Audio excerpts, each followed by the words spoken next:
तो जिसे मनुष्य का शरीर प्राप्त हुआ, अर्थात उसके पास पानी भी है, मिट्टी भी है और पात्र बन जाने की संभावना भी है। जो मनुष्य होकर संसार में आया है वो एक संभावना लेकर आया है। तो उसके पास में मिट्टी भी है, पानी भी है और पात्र बनने की संभावना भी है। अब चाहिए तो कुम्हार चाहिए, जो घड़ घड़ काढ़े खोट, अंदर हाथ सहारा दे और बाहर मारे चोट।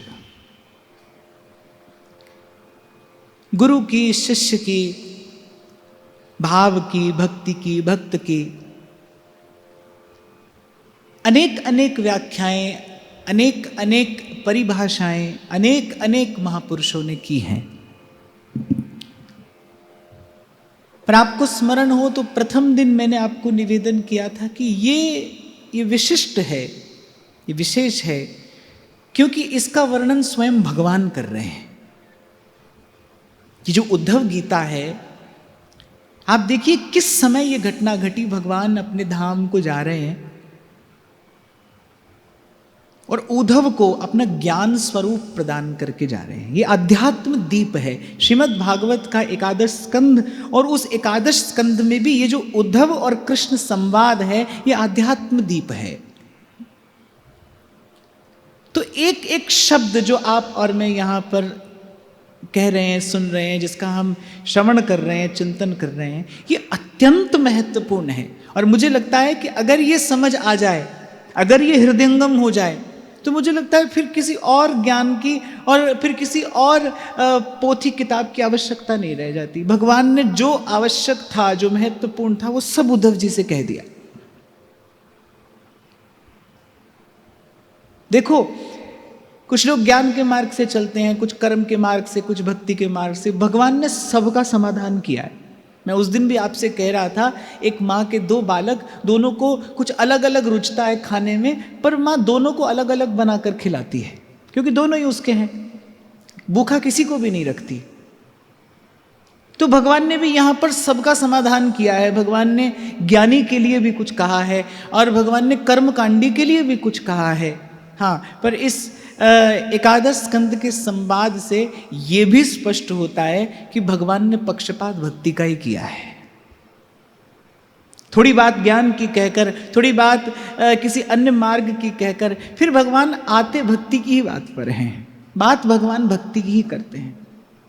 इसलिए उस दिन मैंने आपसे निवेदन किया कि जो ज्ञान अर्जुन को मिला वो भी ज्ञान है, ये भी ज्ञान है, पर ये सरस ज्ञान है। इसमें भगवान बड़ी मीठी बात कहते हैं, बड़ी मधुर बात भगवान कहते हैं। तो हम चर्चा कर रहे हैं कि गुरु कैसा हो और शिष्य कैसा हो। तो गुरु के लिए भगवान ने कहा कि मदभिज्ञम गुरुम शांतम, ऐसा गुरु हो, और मदात्मकम। तो थोड़ी सी बात भगवान ने गुरु के लिए कही, फिर भगवान बड़े विस्तार से ये बताते शिष्य कैसा होना चाहिए, हम कैसे हों, किस प्रकार हम स्वयं में वो पात्रता लाएं जिसमें वो वस्तु ठहरे। मैंने कहा ना, पानी भी है, मिट्टी भी है, पर मिट्टी और पानी एक साथ भी रख दिए जाएं तो भी जब तक कोई कुम्हार उसे पात्र का आकार न दे अपनी कला से, अपने कौशल से, तब तक उसमें कुछ संचय नहीं किया जा सकता। इसलिए पूर्व में कई बार हमने चर्चा की कि मनुष्य के जैसा दिखना एक बात है, पर मनुष्य होना दूसरी बात है। केवल सांस आती जाती हो, खाता हो, पीता हो और अपना परिवार का पोषण करता हो, तो अंग्रेजी में उसे कहते हैं living being. But there is a difference between a living being and a human being. मनुष्य की अपनी कुछ विशेषता है, मनुष्य की अपनी कुछ विलक्षणता है। मनुष्य में यदि पात्रता है, सुसंस्कृत है यदि उसका अंतःकरण, तो ही मनुष्य कहलाने योग्य है। तो हम कैसे हो, किस प्रकार हम स्वयं में पात्रता का विकास करें, जिससे वो कृपा का जो रस है, जिससे वो भगवान की भक्ति जो है वो ठहरे उसमें। कई बार हम इस विषय पर चर्चा करते हैं कि भाव का स्पर्श तो हमको भी होता है, हमें भी होता है, कभी कभी भाव का स्पर्श हमें होता है, लेकिन वो जो भावना है वो हमारे भीतर स्थिर रूप से रह नहीं पाती। क्यों? क्योंकि उसको रखने के लिए जिस पात्रता की अपेक्षा है, आवश्यकता है, वो हमारे पास में नहीं है। तो थोड़ा भगवान बताते हैं कि किस प्रकार हमें स्वयं पर कुछ कार्य करना है, हमें स्वयं पर थोड़ा परिश्रम करना है। तो सबसे पहली बात क्या कही थी भगवान ने, आपको अगर थोड़ा स्मरण हो तो, अमानी। अमान्य मत्सरो दक्षो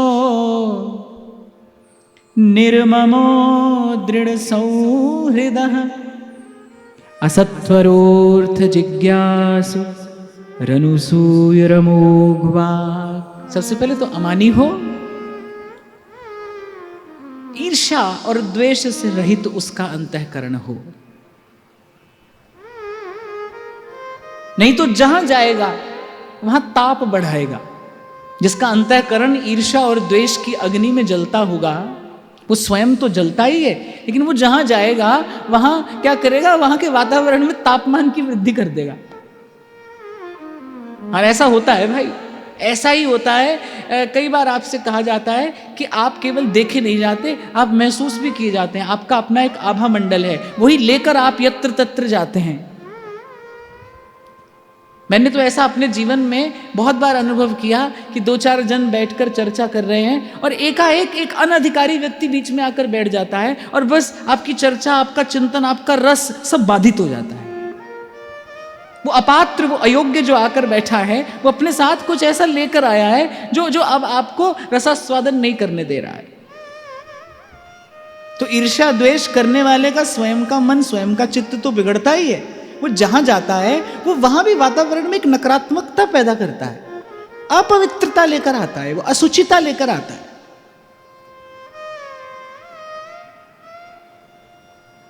शरीर पर केवल इत्र लगा लेना पर्याप्त नहीं है भाई। हम साधक हैं, हम अपने भाव देह पर कार्य कर रहे हैं। यहां हम किसी और कारण से आए हैं, किसी और देश से आए हैं। भक्ति का अर्थ है स्वयं का श्रृंगार करना। भक्ति का अर्थ है स्वयं को सजाना। पूर्व भी मैंने आपसे कहा था ना, बहुत सारी विधियां ऐसी हैं जो सताती हैं, पर भक्ति सजाती है। हमें स्वयं का श्रृंगार करना है। तो यहां का श्रृंगार भी दिव्य है, सूक्ष्म है। तो वस्तुतः यहां भगवान बता रहे हैं किस प्रकार स्वयं का श्रृंगार किया जाए। कौन कौन से आभूषण भगवान बता रहे हैं कि ये मुझे प्रिय हैं, ये पहनकर कोई मेरे पास में आए। सबसे पहले अमानी, फिर करे अमत्सर, ईर्ष्या द्वेष से रहित उसका अंतःकरण हो। फिर भगवान कहते दक्षो, निपुण हो, कुशल हो। उसके क्रियाकलाप में एक सौष्ठव होना चाहिए। एक से एक निपुण सखियां सहचरियां हैं प्रिया जी की, अपने अपने सेवा कार्य में अत्यंत निपुण। ऐसी निपुण हैं कि श्री प्रिया जी को बोलने की भी आवश्यकता नहीं पड़ती। वो केवल श्री प्रिया जी के मुख का रुख लेकर ही सेवा संपादित करती हैं। श्री जी को बोलने की आवश्यकता नहीं है। सकल कलाओं में कुशल, निपुण ऐसी सेविकाएं हैं तो जिसे सेवा में रहना है, जिसे सेवा में रहना है उसे दक्ष होना चाहिए भाई। वो हर थोड़ी थोड़ी देर में ये नहीं कह सकता क्षमा करें गलती हो गई, क्षमा करें गलती हो गई।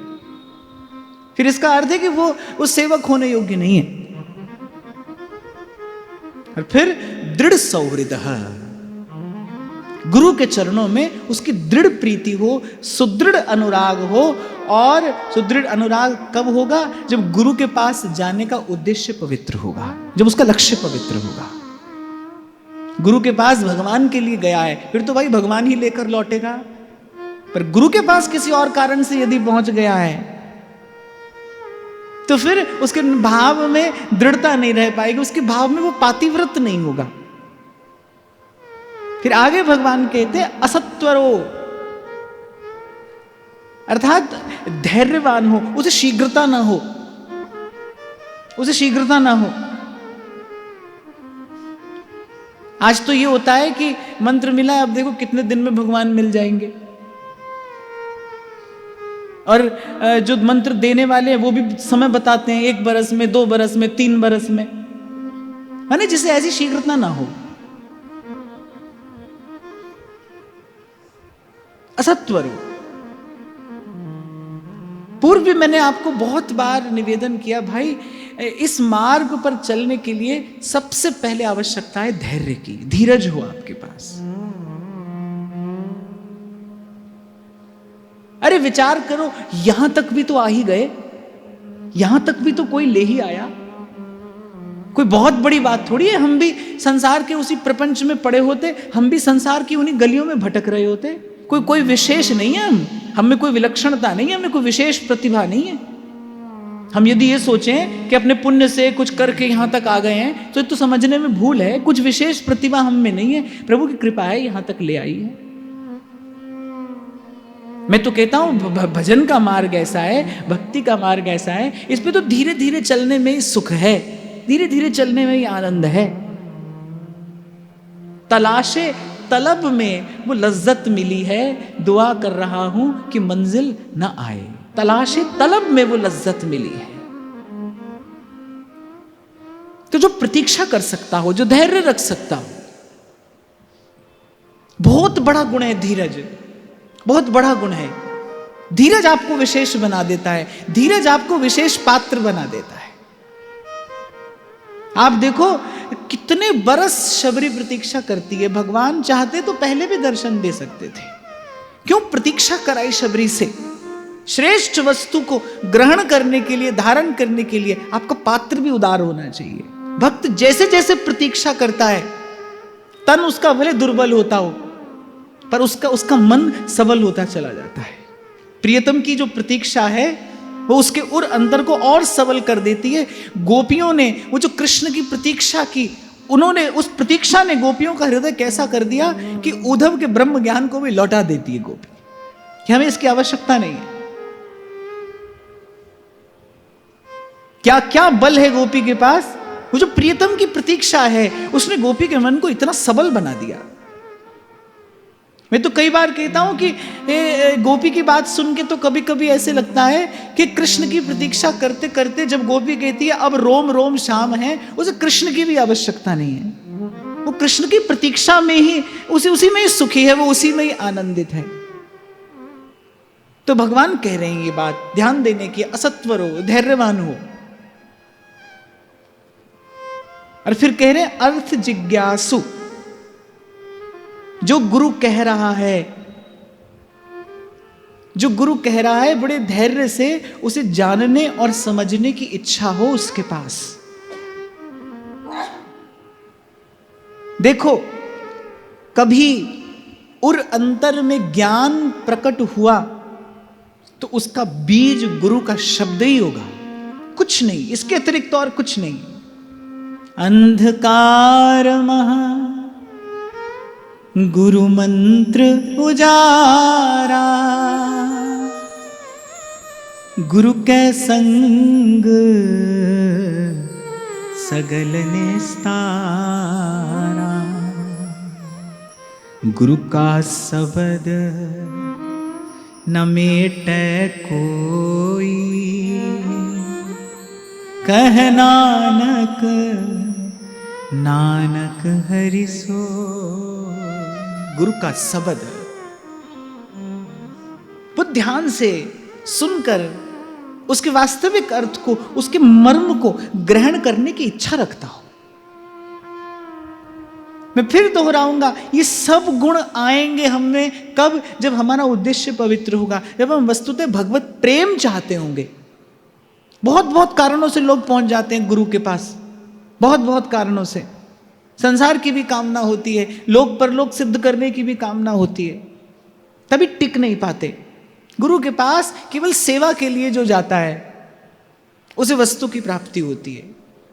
वो भगवान तक चलकर नहीं जाता, भगवान उस तक चलकर आते हैं।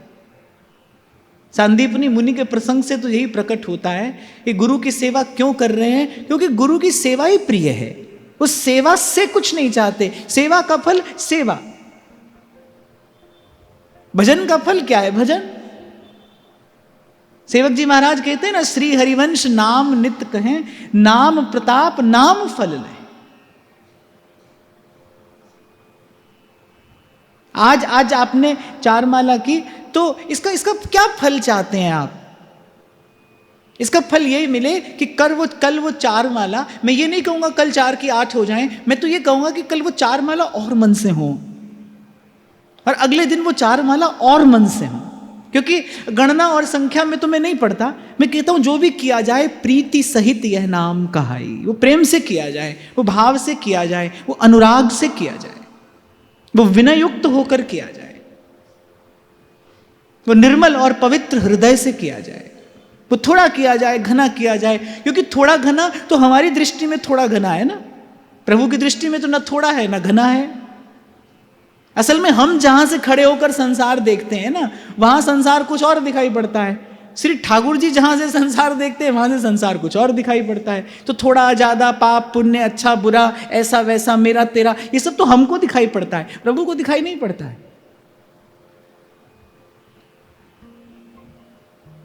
तो कहा असत्वरो, फिर कहा अर्थ जिज्ञासु, और कहा अनुसूय, अर्थात दूसरे में दोष देखने वाला ना हो।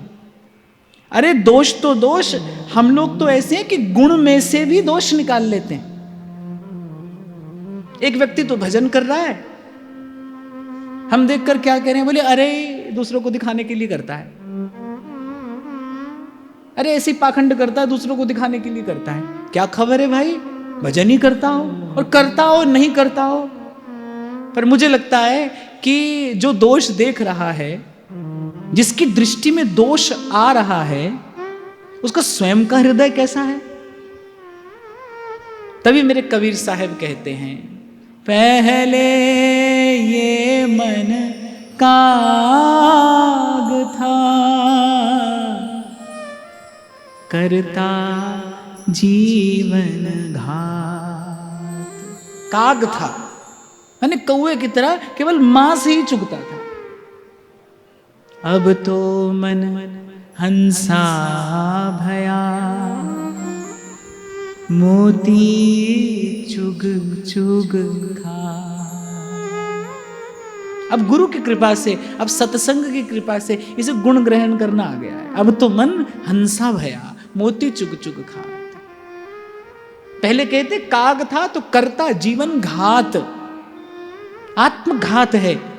देखो जब भगवान श्री शबरी जी को नवदा भक्ति का उपदेश कर रहे हैं, तो जब जब प्रसंग आता है मैं इस बात का स्मरण स्वयं भी कर लेता हूं कि एक बात को भगवान ने बहुत सख्ती से ना कहा है, माने बड़े स्पष्ट शब्दों में, माने स्वप्न में भी नहीं हो ये बात। तो क्या, सातम सम मोहि मैं जग देखा, मोते अधिक संत कर लेखा, आठम जथा लाभ संतोषा। और फिर प्रभु कहते हैं सुपने हूं नहीं देखूं पर दोषा। स्वप्न में भी न करे। ऐसे हम बोलचाल की भाषा में कह देते ना, भाई ये काम तो सपने में भी नहीं करना, भूल के भी नहीं करना। ऐसे भगवान कह रहे हैं भाई दूसरे का दोष तो भूल कर भी ना देखे। क्यों कह रहे हैं भगवान ऐसा, कि जैसे ही आप दोष दर्शन करोगे आपका अंतःकरण मैला हो जाएगा। भगवान कह रहे हैं भाई फिर वो स्थान हमारे योग्य नहीं रहेगा। हम वहां बैठे भी हुए तो हमें वहां से उठकर जाना होगा। अगर प्रभु बैठे भी हुए तो प्रभु कह रहे भाई वो स्थान मुझे छोड़कर जाना होगा यदि आप ऐसा करो। इसीलिए आठम जथा लाभ संतोषा, सुपने हूं नहीं देखा हूं पर दोष। और अभी कल ही परसों हम चर्चा कर रहे थे कि सरसों के दाने बराबर भी दूसरे का दोष दिखता है, और बेल के फल बराबर भी अपना नहीं दिखता है, अपना नहीं दिखता।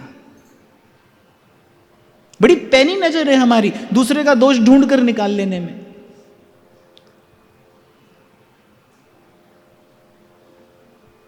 एक बात यहां और कहकर आगे चलेंगे कि दिखे, दोष दिखे तो कम से कम उस वृत्ति से मुक्त होने का उपाय करिए। मैं ये नहीं कहूंगा कि आप आज यहां से सुनकर जाइए और बस कल से दिखाई नहीं पड़ेगा दोष, मुझे ही दिखाई पड़ जाता है।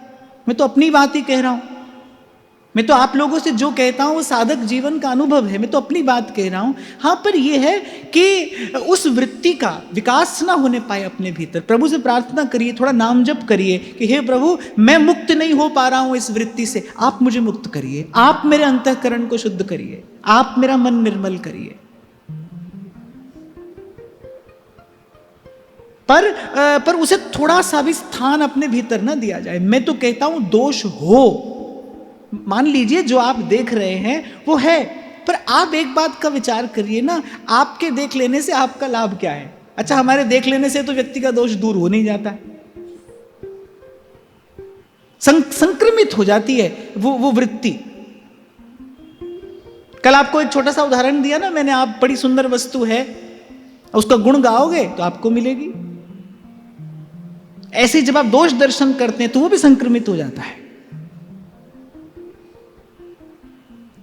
और एक और बात भी मैं मानता हूं, मेरा इसमें बड़ा विश्वास है कि जैसे 2-3 बरस के बालक के सामने कोई स्त्री पुरुष यदि कोई शारीरिक क्रिया करते हो तो उस 2-3 बरस के बालक के मन में कोई विकार नहीं आता, क्योंकि बालक का उस क्रिया से कोई परिचय ही नहीं है। दोष कब दिखाई पड़ता है? जब वो पहले हमारे भीतर है। यदि हमारे भीतर नहीं है तो हमें दिखाई नहीं पड़ेगा, यदि उससे हमारा परिचय नहीं है तो हम नहीं देख पाएंगे। हम पहचानेंगे कैसे? और जो स्वयं में ही है, छिपकर बैठा है, ऐसी स्थिति में तो यदि कार्य हो तो स्वयं पर होना चाहिए। ये बात बड़ी महत्वपूर्ण है, इसीलिए भगवान ने वहां भी कही, जब शबरी जी को नवदा भक्ति का उपदेश कर रहे हैं वहां भी कही। अच्छा, और वहां भगवान कहां कह रहे? 8वीं भक्ति के बाद, बिल्कुल सोपान पर पहुंचने से पहले, नवम सरल सब सो छल हीना, मम भरोस ही हर्ष न दीना। वहां 9वें सोपान पर पहुंचने से ठीक पहले भगवान कहते हैं, इससे एक ये संकेत भी मिलता है कि ये वृत्ति बहुत दूर तक हमारा पीछा नहीं छोड़ती। हम खूब अच्छा साधन करते हो, भजन करते हो, पर ये जो दूसरे का दोष देखने की वृत्ति है, ये बड़ी देर तक हमारे पीछे लगी रहती है, बड़ी दूर तक हमारा पीछा करती है। बिल्कुल जब भगवान मिलने को हैं, उससे ठीक पहले भी ये वृत्ति आपका पतन करा सकती है, आपसे भूल हो सकती है भाई। इसलिए भगवान ने कहा, सुपने हूं नहीं देखाऊं पर दोषा। देखो, दोष देखोगे तो जिह्वा से उसकी निंदा हो जाएगी, यदि दोष देखा तो उसकी निंदा हो जाएगी, और निंदा होते ही क्या होगा? ध्रुवदास कहते हैं, मूर्ख पर्वत पाप को ले चलो अपने साथ। निंदा करते ही जिसकी निंदा की, उसकी पाप की गठरी आपने अपने सर रखी। तो कबीर जी तो कहते हैं कि भाई 2-4 निंदक रखिए अपने पास, आपके आसपास रहें। वो तो कहते जग में हितुआ 3 है, निंदक माई बाप। बोले माँ बाप के अलावा अगर कोई हित करता है, निष्काम हित, तो बोले आपका निंदक करता है। हितुआ 3 है। वो तो कहते हैं निंदक को बिल्कुल पास रखिए, आंगन कुटी छवाए, घर में रखिए, भोजन पानी की व्यवस्था करिए। जो निंदक है आपका, बोले वो आपके अंतःकरण को शुद्ध करने का काम कर रहा है। जो भूल से जाने अनजाने आपसे पाप हो जाता है ना, बोले वो उसका मार्जन कर देता है। पर उनका कहने का तात्पर्य क्या है? कहने का तात्पर्य यही है, जो निंदा करता है वो निंदा करने वाले का पाप लेता है, वो उसका पाप ग्रहण करता है।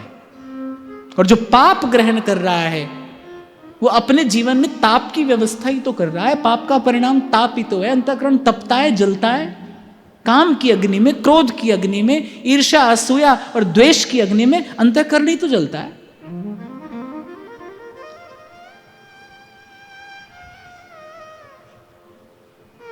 तो भगवान कह रहे कि इस दोष से मुक्त हो।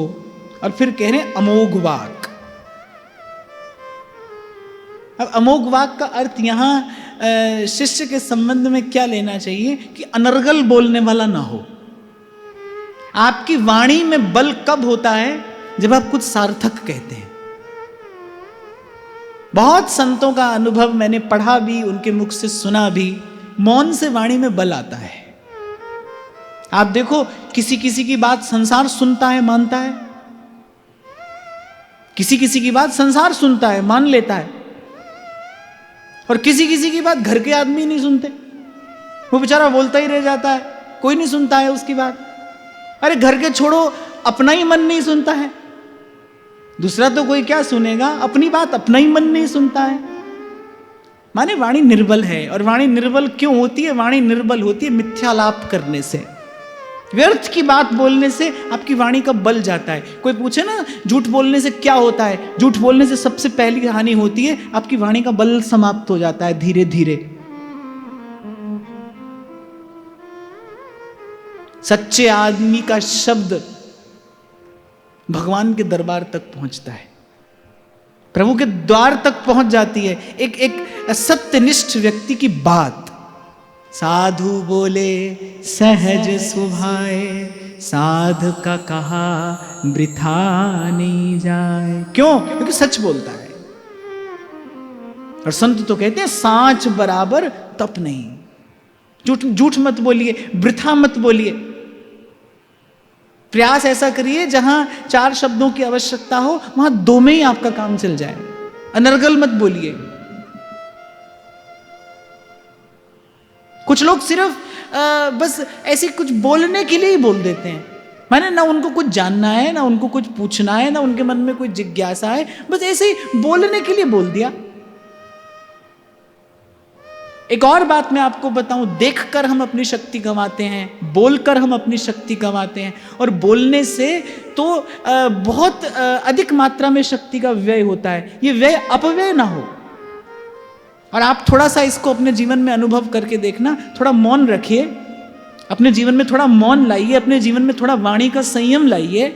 आप देखिए आपकी वाणी में बल आएगा, आपके शब्दों में बल आएगा, आपकी बात को कोई सुनेगा, आपकी बात को कोई मानेगा। कभी कभी होता है ना भाई, किसी के 2 शब्द हमारे लिए बड़ा समाधान बन जाते हैं। किसी के शब्दों से 2 घड़ी की सांत्वना भी नहीं मिलती, और किसी किसी के 2 शब्द जीवन भर के लिए समाधान बन जाते हैं। एक युवान जा रहा है दूल्हे की वेशभूषा पहनकर, रास्ते में एक संत की कुटिया पड़ती है। संत उसका रूप देखकर कहता, अरे रज्जब तू गज्जब कियो, सिर पे बांधा मोर, आया था हरि भजन को करी नरक की ठौर। संत के 4 शब्द लग जाते हैं और व्यक्ति भजन में लग जाता है। वो संसार के संबंधों के उस जाल में उलझने जा रहा था, 2 शब्द संत ने कहे और उसका कल्याण हो गया। ये क्या है? ये संत की वाणी का बल है। तो आपकी वाणी में किसी का हित हो, आपकी वाणी किसी के लिए समाधान बने, आपकी वाणी किसी के लिए औषधि बने। और ये तभी होगा जब आप अपनी वाणी का अपव्यय नहीं करेंगे। बोलते ही रहते हैं, बिना ही बात के बोल रहे हैं, जिन शब्दों की आवश्यकता नहीं है वो भी बोल रहे हैं। साधारण बोलचाल की भाषा में भी मैं कई बार देखता हूं कि जैसे क्या कहेंगे कि हमारे वहां पंजाब की तरफ चले जाओ तो कहेंगे रोटी शोटी खा लो, ऐसे ही अनर्गल। एक और बात, ये बात मैंने पढ़ी थी ब्रह्म ऋषि स्वामी श्री सत्यानंद जी महाराज की पुस्तक में। वो कहते हैं कि मैं देखता हूँ कि भोजन पर जाते हैं किसी के यहाँ, वो भी कहते हैं थोड़ा ले लो, फिर वो कहते नहीं, फिर वो कहते नहीं थोड़ा सा तो ले लो, बोले नहीं बस हो गया, बोले थोड़ा ले लो, बोले चलो थोड़ा ले ही लेते हैं। अरे लेना ही था तो उसको भी 2 बार क्यों बुलवाया, और आप भी 2 बार क्यों बोले, ले ही लेते। और जो परोसने वाला है उसकी भी बात मुझे समझ में नहीं आती। भाई खा ही रहा है तो 2 रोटी तेरे यहाँ खा रहा है तो तीसरी कहीं और खाने तो जाएगा नहीं। तभी लोग कहते हैं बोले परोसना बड़ी कला होती है। मेरे पास तो बिल्कुल नहीं है भाई, मैं तो एक बार भी बड़ी कठिनाई से पूछ पाता हूं। हाँ भाई खाना है तो खा लो, जितना खाना है उतना ही खा लो, और अगर ना कहा है तो फिर ना ही रहने दो। और यदि हाँ ही कहना था तो फिर पहली बार में कह देते। ये हाँ ना करके क्या किया, अपनी शक्ति का अपव्यय किया। चलो कहने का मेरा तात्पर्य ये है, साधक के जीवन में ये सब नहीं होना चाहिए। देखो जितना साफ सुथरा आप अपना व्यवहार रखोगे, जितना साफ सुथरा आप अपना आचार विचार रखोगे, उतनी शीघ्र भक्ति का बीज आपके हृदय में अंकुरित भी होगा और फलीभूत भी होगा। कसौटी आपका व्यवहार ही बनेगा भाई, ये भूलना मत। आप ये नहीं समझना कि व्यवहार में आप कुछ भी कर रहे हैं, मनमानी चाल से चल रहे हैं, और मंदिर में बैठकर 4 की जगह आपने 8 माला की तो आप बड़े भक्त हो गए। मैं आपकी भूल सुधारता चलूं, भगवान को 4 8 से कुछ लेना देना नहीं भाई, कुछ भी। 4 भी आपके लिए, 8 भी आपके लिए, 2 भी आपकी, 100 भी आपकी। प्रभु तो ये देखते हैं भाई, जब तू मेरे संसार में जाता है, नहीं तो क्यों नरसिंह मेहता गाते, वैष्णव जन तो तेने कहिए, जे पीर पराई जाने रे, पर दुखे उपकार करे सोए, मन अभिमान ना आने रे, वैष्णव जन सब कहिए, पीर पराई जाने रे, पर दुखे उपकार करे सो, मन अभिमान ना आने रे, वैष्णव जन तो तेने कहिए, सकल लोक मां सौने वंदे, निंदा ना करे केनी रे, सकल लोक मां सौने वंदे, निंदा ना करे केनी रे। और ये किसके शब्द हैं जिसका रोम रोम भगवान के रंग में रंगा है?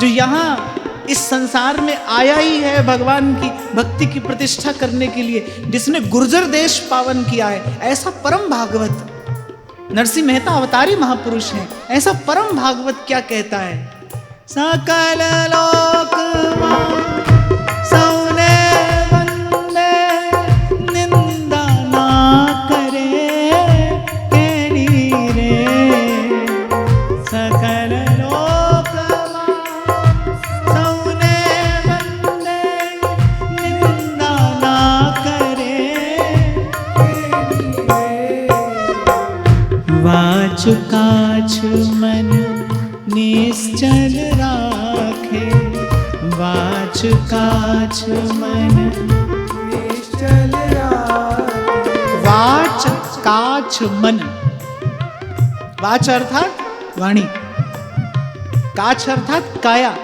और मन, जो मन वाणी और काया से निर्मल हो, निर्मल रखे, वाच काछ मन निर्मल राखे, वाच काछ मन निर्मल राखे, वाच काछ मन निर्मल राखे, धन धन जननी तेरी रे, वैष्णव जन तो तेने कहिए, पीर पराई जाने रे, पर दुखे उपकार करे सो, मन अभिमान ना आने रे, वैष्णव जन तो कहने कहिए, पीर पराई। श्री नरसिंह जी का स्मरण हुआ है, और नरसिंह के हाथ में तो सदा एक तारा रहता है। नरसिंह तो सदा गाता है, गोविंद मेरो है, गोपाल मेरो है, गोविंद मेरो है, गोपाल मेरो है, श्री बांके बिहारी नंदलाल मेरो है, श्री बांके बिहारी नंदलाल मेरो है, श्री बांके बिहारी नंदलाल मेरो है, श्री बांके बिहारी नंदलाल मेरो है,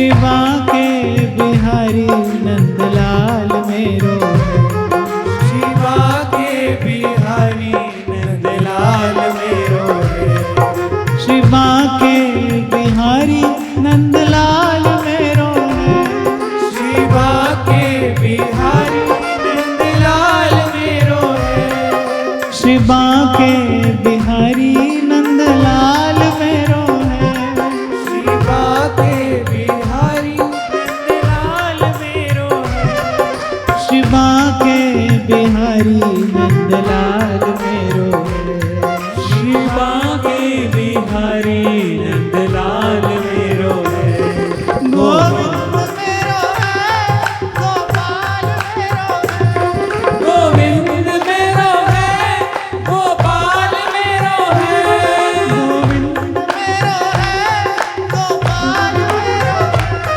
गोविंद मेरो है, गोपाल मेरो है, श्री बांके बिहारी नंदलाल मेरो है, श्री बांके बिहारी नंदलाल मेरो है, बिहारी नंदलाल मेरो है, श्री बांके बिहारी नंदलाल मेरो है, गोविंद मेरो है, गोपाल मेरो है, गोविंद मेरो है, गोपाल मेरो है, गोविंद मेरो है, गोपाल मेरो है, गोविंद मेरो है, गोपाल मेरो है, श्री कुंज बिहारी नंदलाल मेरो है, श्री कुंज बिहारी नंदलाल मेरो है, श्री बांके बिहारी नंदलाल मेरो है, श्री बांके बिहारी नंदलाल मेरो है,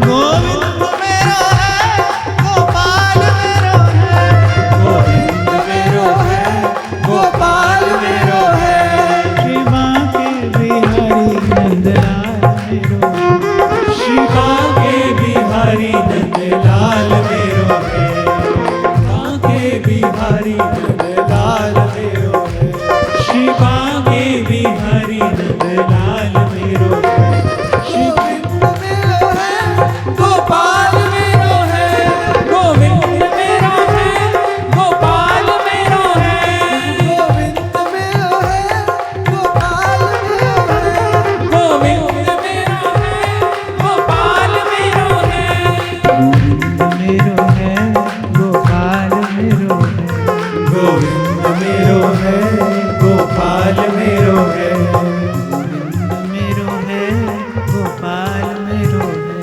गोविंद मेरो है,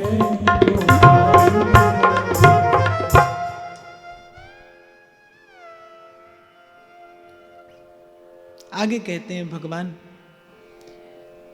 जायापत्य गृह क्षेत्र स्वजन द्रविणादिषु उदासीनः समं पश्यन् सर्वेश्वर्थम् इवात्मनः। जायापत्य गृह क्षेत्र स्वजन द्रविणादिषु, मैंने घर में, परिवार में उतनी ही ममता हो जितनी कर्तव्य निर्वाह के लिए आवश्यक है। मेरा ऐसा मानना है कि व्यर्थ तो संसार में कुछ भी नहीं। निश्चित करना है हमें अनुपात। आवश्यकता तो सबकी है भाई। आज हम ये कह दें हमें किसी की आवश्यकता नहीं तो झूठ होगा। आवश्यकता तो है। अगर आवश्यकता नहीं होती तो एक घर छोड़कर आने वाला दूसरा घर क्यों बनाता? एक संबंध छोड़कर आने वाला यहां पर दूसरा संबंध क्यों बनाता? आवश्यकता तो है भाई। थोड़ी सी आवश्यकता तो संसार में रहते हुए सबको है और इसकी स्वीकृति होनी चाहिए। पर यहां भगवान कह रहे हैं कि जो शिष्य है, जो गुरु की सेवा में है, मैंने घर में, द्वार में उसकी आवश्यकता से अधिक ममता ना हो, उतना ही पर्याप्त है जितने से कर्तव्य का निर्वाह हो जाए।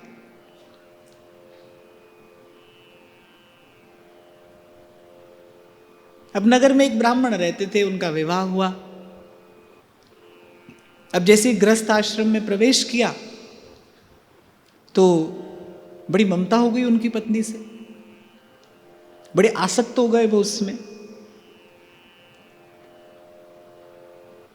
अब वो नित्य नई चीज मांगे। अब वो तो पहले तपस्वी ब्राह्मण थे, स्वयं का निर्वाह कर लिया करते थे। अब कैसे ये खेल चले, याचक बनना पड़ा, राजा के द्वार पर गए।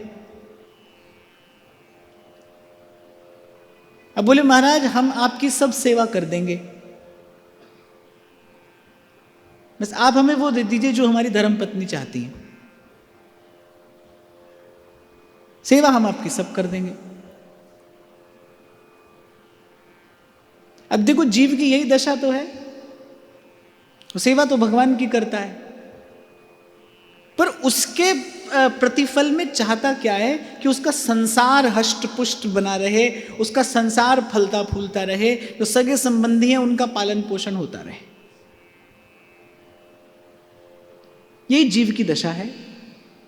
तो यहां भगवान कह रहे जब तक ग्रह में, संसार में अपने अपने परिवार के जनों में विशेष आसक्ति रहेगी, तब तक मेरी शरणागति पूर्ण रूपेण संभव नहीं। इसलिए मैं बहुत संभल कर सावधानी पूर्वक ये बात कह रहा हूं कि भाई कर्तव्य का निर्वाह करने के लिए जितना आवश्यक है उतना तो करिए, पर उसके साथ साथ आत्म कल्याण का विचार भी करिए, सत्संग भी करिए, सच्चिंतन और साधन भी आपके जीवन में हो। वो जिन्होंने अपना रोम रोम दे दिया संसार को, जिन्होंने अपने रोम रोम से की संसार की सेवा, अंत में वो भी हताश निराश ही यहां से गए।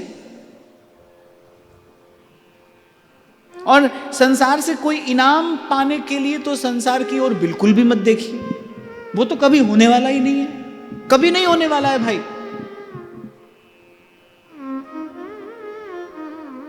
आप करते करते मर जाइए तो भी अंत में आपके पास जो वो रिपोर्ट कार्ड आएगा ना, उसमें आपकी गलती लिखी आएगी, आपका दोष लिखा आएगा। और बुरा मत मानो, संसार ऐसा ही है। भगवान कह रहे हैं भाई ऐसा ही बनाया है हमने, और इसलिए बनाया है ताकि तुम इसमें फंस नहीं जाओ, इसलिए हमने ऐसा बनाया है ये। इसलिए व्यवहार का अंतिम परिणाम दुख है, इसलिए संसार का अंतिम परिणाम दुख है। भगवान कह रहे हैं मेरी की हुई व्यवस्था है, इसको देख कर समझ कर ही इसमें रहना चाहिए। ये मैं इसलिए नहीं कह रहा हूं कि आप लड़ झगड़ कर और निकल पड़े कहीं, ये तो मैं केवल इसलिए कह रहा हूं भाई ऐसा ही संसार है। माने आशा नहीं रखना, आशा ही परमम दुखम, नैराश्य परमम सुखम। प्रीत तो नंद नंदन सो की जय, नंद नंदन सो की। देखो विचार की धारा संसार की ओर जाएगी तो चिंता है, प्रभु की ओर जाएगी तो चिंतन है। चिंता का परिणाम कुछ और है, चिंतन का परिणाम कुछ और है। आपके हाथ में है भाई, आपको अंतिम परिणाम सुख चाहिए कि दुख चाहिए। हाँ, आप एक टांग पर खड़े होकर इसलिए तपस्या कर रहे हो कि हमको संसार से सुख मिलेगा, ऐसा होने वाला नहीं है, ऐसा होने वाला नहीं है। जीवन भर जीव तपता ही तो है। मैं कहता हूं जो संसार में किया जाता है वो तपस्या नहीं है तो और क्या है, वो तपता ही तो है जीव। लेकिन वो तपस्या निरर्थक है, क्यों? क्योंकि उसका उद्देश्य अपवित्र है। एक संत के मुंह से मैंने बहुत बरस पहले सुना था, बात मुझे बड़ी अच्छी लगी। बोले अरे संसार के लिए कितनी मेहनत करते हो, अपने सगे संबंधियों को राजी रखने के लिए कितनी मेहनत करते हो। मुझे स्मरण आ गई वो दो पंक्तियां जो श्री गोस्वामी जी की उस संस्कारी धर्म पत्नी ने गोस्वामी जी को कही। हाड़ मास को दे हमम तामे इतनी प्रीत।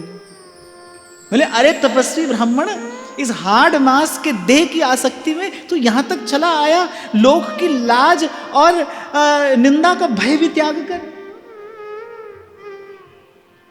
हाड़ मास को दे मम तामे इतनी प्रीत। तिस आधी, आहा, फिर इससे आधी, तिस आधी जो राम में अवस मिटे भव भी। अरे तू सदा के लिए निर्भय हो जाता, तू सदा के लिए निश्चिंत हो जाता, तिस आधी जो राम में। और कहते हैं ये शब्द कहीं भीतर जाकर लग गए, फिर मुड़कर संसार की ओर नहीं देखा। पुरुष सोई जो पुरीश सम छाड़ भजय संसार। पुरीश सम, मलवत, संसार का त्याग करके फिर उसकी ओर न देखे। इसलिए मेरे से कोई पूछता है ना, हमारी बहुत भजन करने की इच्छा है, मन करता है सब छोड़कर आ जाएं। मैंने कहा जो आज मन कर रहा है ना सब छोड़कर आ जाएं, कल वो यही मन यहां से सब छोड़कर चल देने को भी करेगा। मन की बात मत देखिए, अपनी योग्यता पात्रता देखिए, अपने गुरु से आज्ञा लीजिए, वो आपको बताएगा कि आपके लिए कौन सा स्थान ठीक है। मन करता है, और जब तक ये लगता हो कि भाई यहां रहें कि वहां रहें, तब तक तो वहीं रहना, तब तक वही ठीक है। वहां से यहां आते कितने अच्छे लगते हो, अपने घर से, संसार से, परिवार से आते हो, यहां पर ठाकुर जी का दर्शन करने जा रहे हैं, सत्संग करने जा रहे हैं, सत्संग सुनने जा रहे हैं, कितने अच्छे लगते हो, कहते भी अच्छे लगते हो। यहां से वहां जाओगे, क्या मुख लेकर जाओगे? प्रभु को छोड़कर फिर संसार की ओर जा रहे हैं। श्री माधव दास जी जगन्नाथी, उनकी कथा का एक प्रसंग मुझे बड़ा प्रिय लगता है। कहते हैं कि जब यात्रा पर थे और मार्ग में अपना गांव आया, तो गांव के भीतर नहीं गए, गांव के बाहरी कहीं किसी वट वृक्ष की छाया में रात्रि विश्राम कर रहे थे। और गांव की किसी स्त्री ने दौड़ कर जाकर माधव दास जी की माता से कहा कि अरे तेरा मधुआ आया है। और माधव दास जी की मां, अनेक अनेक प्रणाम ऐसी जननी को, ऐसी माता को, धन्य ऐसी माता। और माधव दास जी की मां क्या उत्तर देती है कि मेरा मधुआ कच्चा साधु नहीं है जो भगवान को छोड़कर घर चला आएगा। बोले वो कच्चा साधु नहीं है जो प्रभु के चरण छोड़कर और फिर इस संसार में चला आएगा। वो नारायण का भजन करने गया है, वो परम पद प्राप्त करने गया है, वो लौट कर क्यों आएगा? और कहते हैं कि माधव दास जी के मन में थोड़ी सी ये भावना थी कि मैं मां को जाकर प्रणाम कर लूं, और कर लेते तो कुछ अनुचित नहीं होता, कर लेते तो अनुचित नहीं होता। जननी किसी भी अवस्था में, किसी भी स्थिति में प्रणम्य है। कोई कितने भी शिखर पर क्यों नहीं पहुंच जाए, पिता को प्रणाम करे न करे, पर जननी सदा प्रणम्य है। कोई त्रिदंडधारी सन्यासी भी हो, और अगर जननी सन्मुख आती है तो उसे त्रिदंड के न्यास पूर्वक जननी को प्रणाम करना चाहिए, ऐसी शास्त्र की आज्ञा है। तो चले जाते तो कुछ अनुचित नहीं होता, पर जब मां के ये शब्द सुने तो कहते हैं माधव दास जी के नेत्र सजल हो गए। माधव दास जी को गर्व हुआ कि ऐसी जननी की कोख से मैं आया हूं, मुझे ऐसी मां ने अपने पेट में रखा है, जिसने कहा है कि अब वो लौट कर नहीं आएगा, अब उसे लौट कर नहीं आना चाहिए, वो भगवान की ओर गया है। तो इसलिए वहां से यहां आओ, बार बार आओ, हर बार आओ, पर यहां रहना तभी जब यहां से फिर लौट कर नहीं जाना हो। आज तो श्री जी ने हम सब के लिए बड़ी सुंदर व्यवस्था यहाँ पर कर दी है। थोड़ी सी व्यवस्था करो और यहाँ सुख चैन से रहो। तो मैं तो कहता हूँ बहुत देर तक अपने अपने कर्तव्य का निर्वाह करते रहो। थोड़ी सी चूंटी अगर संसार काटता है ना तो उसको काटने दो, अच्छा है। एक बार श्री अखंडानंद जी महाराज से किसी ने पूछा, बोले महाराज यहाँ बड़ा कष्ट है, शांति नहीं है। तो अखंडानंद जी महाराज कहने लगे, बोले युद्ध के क्षेत्र में तू शांति की संभावना लगाए बैठा है, यहाँ तो चारों ओर से तीर तलवार चल रहे हैं, यहाँ कहाँ शांति मिलेगी? तो यहाँ शांति खोजना व्यर्थ है, यहाँ प्रसन्नता खोजना व्यर्थ है, यहाँ प्रेम लगाना व्यर्थ है भाई। या ये बात आज समझ लीजिए या कभी समझना, पर समझना तो यही पड़ेगा, क्योंकि सत्य यही है, सिद्धांत यही है, अंतिम सत्य यही है। तो भगवान कह रहे हैं कि भाई अपने कर्तव्य कर्म का निर्वाह करे, पर किसी में विशिष्ट उसकी आसक्ति ना हो। ऐसा होने से क्या होगा? पक्षपात हो जाएगा। सेवा के लिए बड़े मीठे फल लाकर दिए किसी ने गुरुजी के लिए, और मन में आया कि चलो घर लेते चलें इसे। चलिए छोटा सा उदाहरण दे दिया मैंने। यदि किसी की ओर आपका पक्षपात हुआ तो आपसे ऐसी भूल, ऐसा अपराध हो जाना अवश्यंभावी है, हो ही जाएगा। और ये बात महत्वपूर्ण होगी तभी भगवान कह रहे हैं। इसलिए भगवान ने कहा उदासीन हो। उदासीन समम पश्यन। उदासीन का मतलब जिसके चेहरे में 12 बजे हो ऐसा उदास नहीं होता। आप इस शब्द को जरा ध्यान से समझना। उदासीन का मतलब ऐसा नहीं है जो उदास ही रहता है, कभी उसके चेहरे पर प्रसन्नता आती नहीं। अरे ब्रह्मभूत प्रसन्न आत्मा, भगवान का सेवक तो दास तो कभी उदास होता ही नहीं। उदासीन का अर्थ क्या है? जो आसक्ति रहित है, माने संसार को प्राप्त करने का उत्साह जैसे नहीं है। जो अपने मन में मानता है दास मलूका कह गए सबके दाता राम। अरे प्रभु, जो अपने लिए अच्छा होगा, जो अपने लिए उचित होगा, उस समय आने पर अपने को दे देंगे। आशा एक राम जी से दूजी आशा छोड़ दे, नाता एक राम जी से दूजा नाता तोड़ दे। और कबीर तो कहता है यदि ये आ जाए आपको करना तो फिर तो कहते घर में रहे उदासी। नहीं तो कभी कभी मैं ये भी देखता हूं, बोले अब हम ऐसे उदास रहेंगे, गंभीर रहेंगे, ना हंसेंगे ना बोलेंगे। नहीं, ऐसी बात भगवान नहीं कह रहे। और मैं तो कहता हूं सदा ही मुस्कुराते रहिए, प्रसन्नता सदा रहे आपके मुख पर, प्रसन्नता का ही प्रसार हो आपके माध्यम से इस संसार में। कुछ और नहीं दे सकते संसार को तो कम से कम हंसता मुस्कुराता चेहरा ही दिखा दो, उसमें तो कोई मोल नहीं लगता है। हंसते मुस्कुराते रहिए। उदासीन का अर्थ है जिसमें संसार को प्राप्त करने का कोई उत्साह नहीं है, माने जिसके भीतर संसार की महिमा नहीं रही। अब उसके लिए संसार की कोई महिमा नहीं है। आए तो प्रसन्नता नहीं है और चला जाए तो कोई दुख नहीं है। समम पश्यन, समदृष्टि हो। और फिर भगवान कह रहे हैं सर्वेश्वरथमिवात्मनः। और जो घट रहा है जीवन में वो मान ले कि ये प्रभु की इच्छा से हो रहा है। ये करने वाले कौन हैं? मंगल भवन अमंगल हारी। ये मेरे लिए जो विधान किया है, ये मंगल भवन ने किया है, इसमें मेरा मंगल ही है, निश्चित रूप से मेरा मंगल है।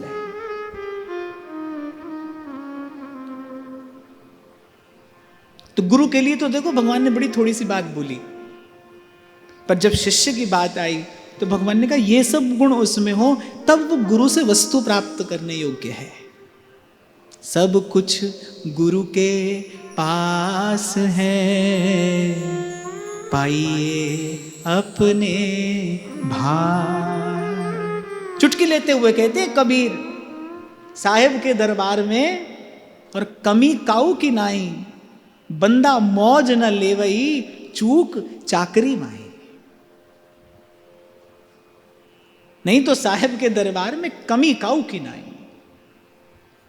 तो ऐसा गुरु हो और ऐसा शिष्य हो। फिर उद्धव जी ने भगवान से पूछा कि प्रभु बताइए बद्ध और मुक्त का लक्षण क्या है, कौन बद्ध पुरुष है, कौन मुक्त पुरुष है। तो भगवान ने कहा उद्धव जी थोड़ा कान इधर लेकर आओ। तो भगवान ने धीरे से कहा वैसे तो न कोई बद्ध है और न कोई मुक्त है, कि बंधन और मुक्त कहाँ है ये अपनी दृष्टि में है।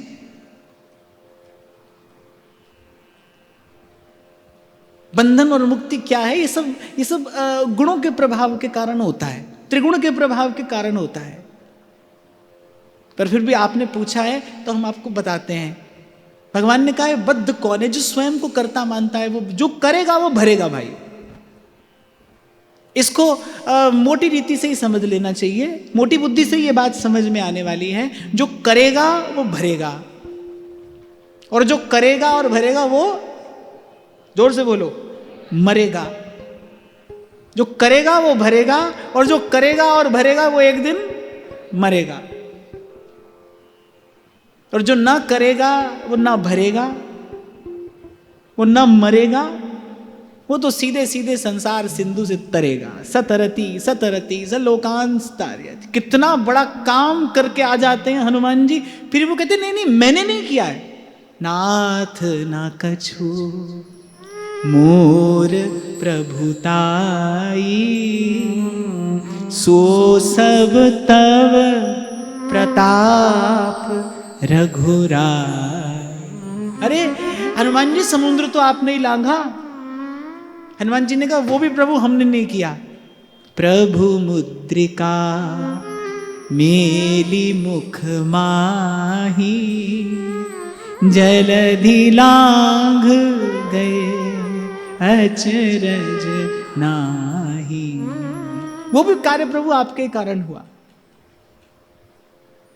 महाराज वाणी में कहते हैं ना, करण करावण हार आपे आप हुक्म है अंदर सबको, बाहर हुक्म न कोई। जी जंत सब तुद उपाय, जित जित पाणा तित तित लाए। सब कुछ कीता तेरा होवे, सब कुछ कीता तेरा होवे, नाहिन किछ असाड़ा जी। नाहिन किछ असाड़ा जी। तू मेरा राखा सबनी थाई, तू मेरा राखा सबनी थाई। तापो के हा काड़ा जी, तापो के हा काड़ा जी।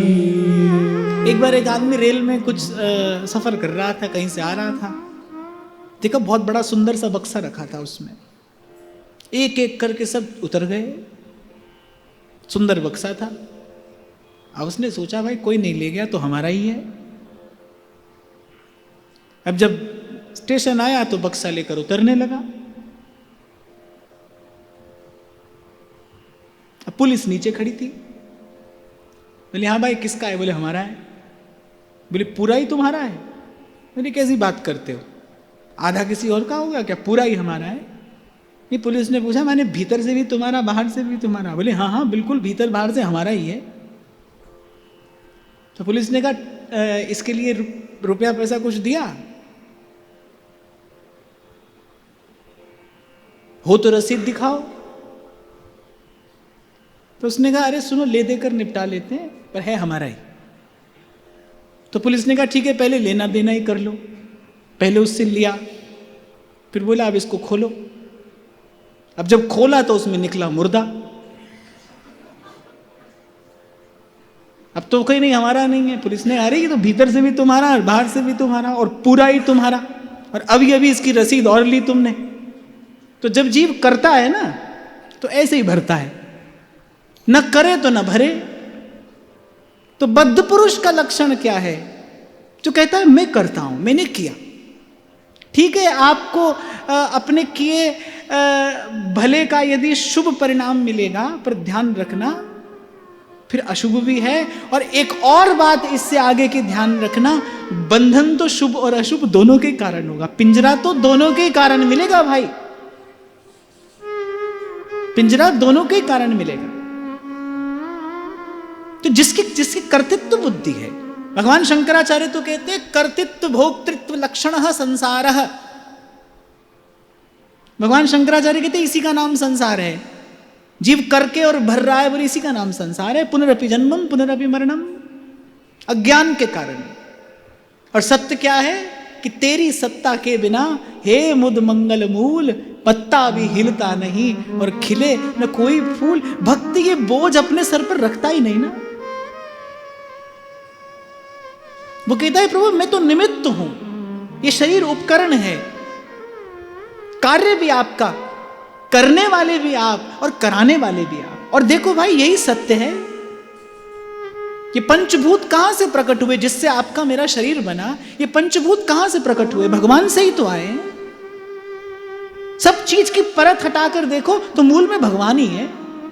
रोटी के पीछे आटा है क्षीर सा, आटे के पीछे चक्की की तान है, चक्की के पीछे गेहूं, गेहूं के पीछे वर्षा, पर वर्षा के पीछे तो आज भी भगवान है। सब परत हटाकर देखो छोटी से छोटी वस्तु की भी, तो सृष्टि के कण कण के मूल में क्या है? भगवान ही है। पर कोई बिरला है जो इस सत्य का परिचय पाता है, तभी भगवान कहते हैं वासुदेव सर्वमिति समहात्मा सुदुर्लभा। फिर भगवान कहते हैं मुक्त पुरुष का लक्षण क्या है? वो भी इसी संसार में रहता है। अब ऐसा थोड़ी है कि जो ब्रह्म ज्ञानी है वो ये सोचे कि भाई मुख में भी ब्रह्म है, कान में भी ब्रह्म है, चलो मैं कान से ही खा लेता हूं। ऐसा थोड़ी होता है। वो भी इसी संसार में रहता है, हम लोगों के बीच में ही रहता है, हमसा ही दिखता है, हमसा ही व्यवहार करता है। पर फिर भगवान मुक्त पुरुष का लक्षण बताते हैं। मुक्त का लक्षण क्या है? न स्तुवीत न निंदेत कुर्वतः साध्व साधुवा वदतो गुण दोषाभ्याम वर्जितः समद्रिंग मुनिः। न स्तुवीत न निंदेत, न निंदा न स्तुति। अच्छा देखो बार बार भगवान इस बात को कहते हैं, भाई गुण दोष नहीं देखो, मत देखो, इसमें फंस जाओगे, इसमें उलझ जाओगे।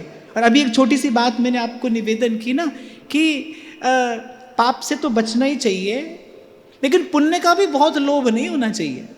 आगे भगवान कहेंगे, बोले मेरा भक्त इन दोनों से न्यारा रहता है, स्वर्ग ना इच्छे और नरक ना डरे, धरे धर्म हरिवंश को। बार बार भगवान कहते हैं समदृंग मुनिहि, समदृष्टि, पश्चन मदात्मकम विश्वम, इस सारे संसार को मेरा ही जाने। जब आपका ही है फिर कौन भला है कौन बुरा है? कबीर कहते हैं साईं के सब जीव हैं कीड़ी कुंजर दोए।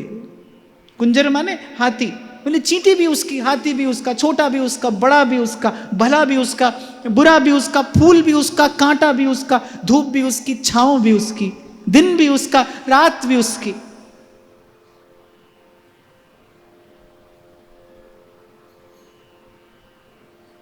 तो जो ऐसा जानता है। और एक और बात मैं यहां स्पष्ट कर रहा हूं, भगवान ने कहा है भाई व्यवहार वो असामान्य व्यक्ति की तरह ही करता है, लेकिन भीतर से जानता है, अपने भाव में, अपनी वृत्ति में वो संसार नहीं आने देता। अब एक ब्रह्मज्ञानी के पास उसका मित्र आएगा और कोई साधु आ जाए तो मित्र का सत्कार मित्रवत किया जाएगा, साधु का सत्कार साधुवत किया जाएगा। पर लेकिन मूल में वो देखता दोनों में एक ही ईश्वर की सत्ता है। मित्र आ जाए शत्रु आ जाए, और प्राय करके तो भाई अगर परमार्थ की दृष्टि से देखो तो मित्र से अधिक हित हमारा शत्रु करता है। वो हमें संसार से उपरत करता है, वो संसार से उपरत ही लाता है।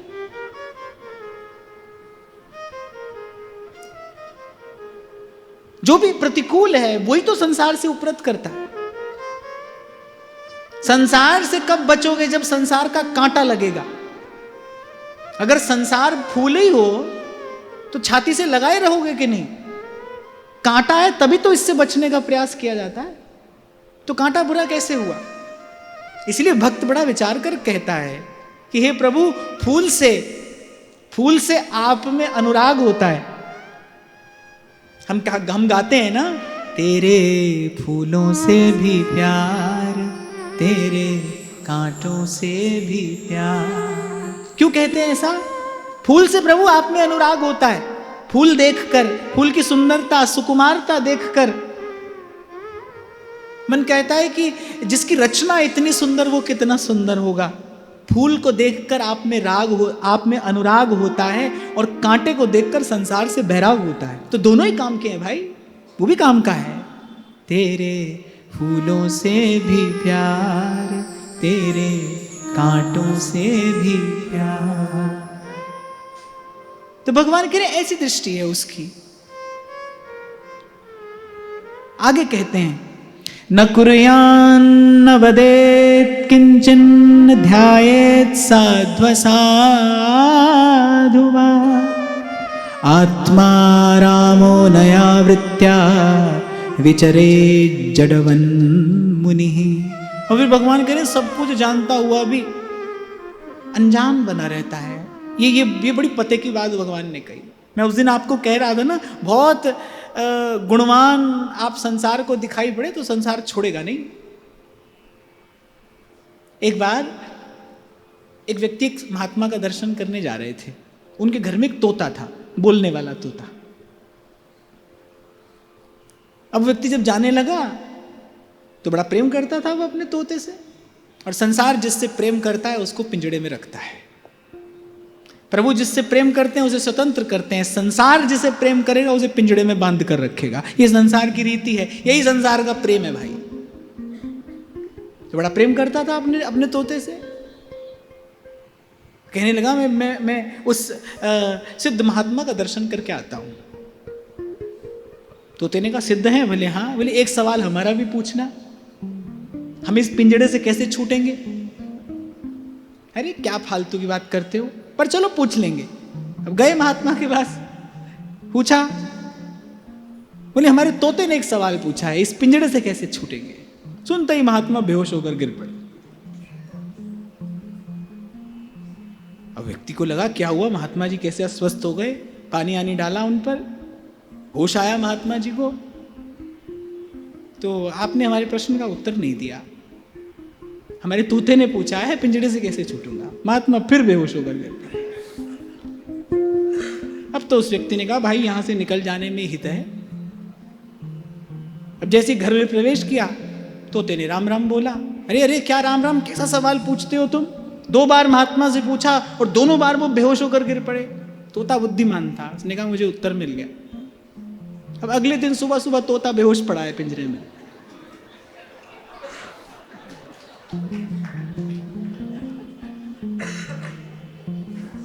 अब व्यक्ति ने क्या किया, पिंजरे का दरवाजा खोला, हाथ में लेकर उसे दुलारता दुलारता और थोड़ा जल का छींटा दिया। इधर से छींटा उधर से तोता फुर्र। तो बता दिया महात्मा ने भाई संसार के पिंजरे से निकलना है तो अनजान बने रहना, आप कुछ नहीं जानते। हम जैसे यहां तुमको प्रवचन उपदेश देने आए हैं तो माने इससे कोई बहुत लाभ नहीं होता है, और संसार जकड़ता है और संसार पकड़ता है। गुण मानी संसार। पर ऐसा कर कौन सकता है भाई? ठीक है आप लोग हंस दिए, पर बात तो बड़े पते की है। भगवान बड़े पते की बात कह रहे हैं, वो सब जानता है। लेकिन संसार में कैसे रहता है जैसे कुछ नहीं जानता है। और यहां लाइन लगी है जो कुछ नहीं जानते हैं, और यहां माइक्स में बोल बोल कर सारे संसार को बता रहे हैं कि देखो हम सब जानते हैं। पर जो वस्तुतः जानता है, भगवान कह रहे हैं संसार में कोई नहीं जानता कि वो सब जानता है। यही भगवान की लीला है।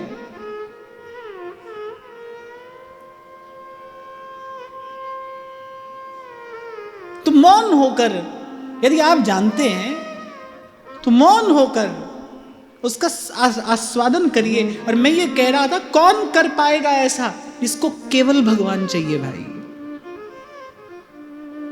जिसको केवल भगवान चाहिए,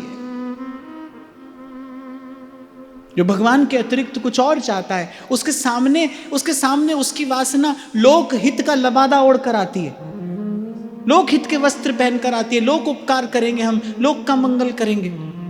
कुछ महात्माओं की संगोष्ठी हो रही थी, पूछा बोले क्यों महात्मा बने? तो उसने कहा कि कुछ लोक का हित करेंगे, कल्याण करेंगे। एक वृद्ध महात्मा तो बड़े क्रोध में आ गए। अरे ये करने के लिए तुम साधु हुए हो? अरे ये करना था तो नेता बनते जाकर। साधु आत्म कल्याण करने के लिए हुआ जाता है भाई। भक्त तो भगवान का सुख है, प्रभु को सुख देने के लिए ये भजन का मार्ग है। आनुकूल्येन कृष्णानुशीलनम स भक्तिरुत्तमा। रूप गोस्वामी पाद कहते हैं अन्याभिलाषिता शून्यम। दो पंक्तियों में रूप गोस्वामी पाद ने मानो गागर में सागर भर दिया है। कह रहे अन्याभिलाषिता शून्यम ज्ञान कर्माद्यनावृतम आनुकूल्येण कृष्णानुशीलनम स भक्तिरुत्तमा। इसलिए भजन का मार्ग है।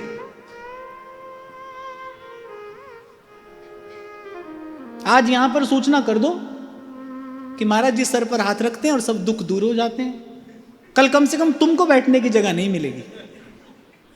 देखो यहां पर कैसी कतार लगती है। संसार तो भाई इसी प्रतीक्षा में खड़ा ही है। तभी तो हमारे व्यास जी कहते हैं सच्ची बात कहने वाले भी थोड़े और सुनने वाले भी थोड़े। आरत व्यास पुकारत वन में, आरत व्यास पुकारत वन में, थोड़े ही लोग सुनैया रे भैया।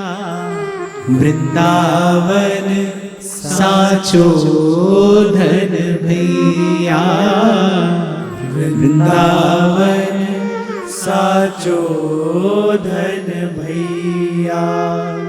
कनक कूट कोटिक लगत जिए, कनक कूट कोटिक लगत जिए, भजिए कुंवर कन्हैया रे भैया।